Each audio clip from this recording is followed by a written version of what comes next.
You planned your trip for weeks, the weather looks perfect, the lake is quiet, and your box is dialed in with your proven patterns. But the fishing's dead. It's not your fly, it's not your retrieve, but it might be the moon. We're talking about lunar phases and how it affects trout in this episode of the Stillwater Edge, so stick around. Welcome to Stillwater Edge, the ultimate podcast for Stillwater fly fishing enthusiasts.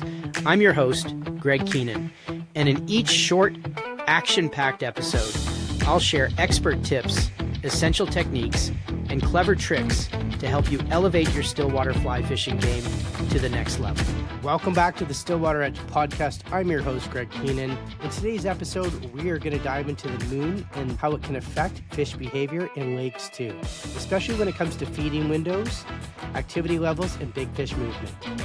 Today, I'm going to break down what's fact and what's fluff and how we can use that lunar cycle to plan our better days on the water. So let's get to it right now. So why moon phases actually matter in Stillwater? Well, they do matter.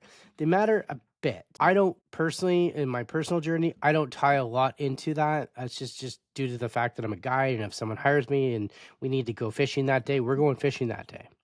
So I just want to say that as a disclaimer. We can't always choose the days and whatnot, but it does matter. It really does matter. But again, it matters a bit. But let's get into it because it's a fun little episode and it's going to give you that extra edge. So freshwater lakes don't have tides, but the fish still respond to high levels of atmospheric pressure and feeding cycles tied to the moon. So that's why it matters. It also matters because trout have an internal clock.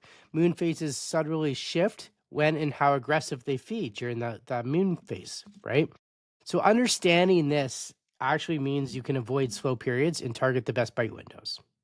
So when you understand the moon phases, which we're going to get into, so make sure you're sticking around, we are going to cover the best bite windows and which moon phases are going to work for you on as a Stillwater angler. So starting right now, number one, there's a couple phases here. So number one is the full moon phase, which is not always your friend. A lot of people think the full moon is your friend, so it's a common myth. Full moon means hot fishing. Not exactly. A bright full moon often means more nighttime fishing. So if you are mousing, that's a great time to fish, which leads to sluggish daytime fishing. Why? Because the fish feel exposed in those brighter conditions, especially in the shallower, clearer waters. That's why. If you're fishing during a full moon, focus on the early mornings and the late evenings, much as you would any other time in Stillwaters as well. And that's when the fish are most active. So the new moon. Now, this is the underdog window. This is where you kind of want to target. So dark nights equals less nighttime feeding, which fish are hungrier in the daytime. Often overlooked, new moons are fantastic for consistent daytime action. Add in subtle weather and a hatch, and you've got the perfect storm for high catch rates. Absolutely. Those new moon windows are really good windows. They're often overlooked. So moonrise and moon set. So those are the prime bite windows. And honestly, it sounds complicated, but it's not. And here's why. Because we still fish early mornings and late evenings, or dawn and dusk. Those are the prime bite windows anyway. But this is all tied into why they're the prime bite windows, if you think about it. Okay, so fish often feed during the moonrise and the moon set, even during the non-ideal phases. These trigger short feeding windows, but if we track them with apps and calendars and stuff like that, we can hit those windows appropriately. Use this when targeting trophy fish. Absolutely. Trophy fish is different thinking in Stillwater. You need to approach everything different for trophy fish, or when you're on a short time window to be able to fish. So those are a few moon phases and whatnot. So how do you want to use this information so that you become a better angler, right? So track your moon phase alongside your trip. So if you're planning a trip, just take 2 seconds. Look at the moon phases. Don't obsess over it. It's actually not a huge factor, but it's good to know. Use moonrise and moon sets to time your sessions, especially in the tougher days on the water. But you're going to be fishing those times anyway, because that's when the trout are going to be actively feeding. So, again, there you go.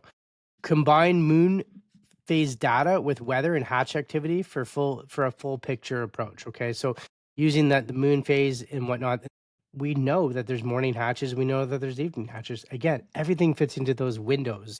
So, again, this is just more information and learning, but it's also a fun podcast. There you have it. If you're only looking at weather forecasts, you could be missing a key piece of the puzzle. Moon phases won't make or break your day, but when the bite is tough or you're chasing giants, they can give you critical information or give you that edge.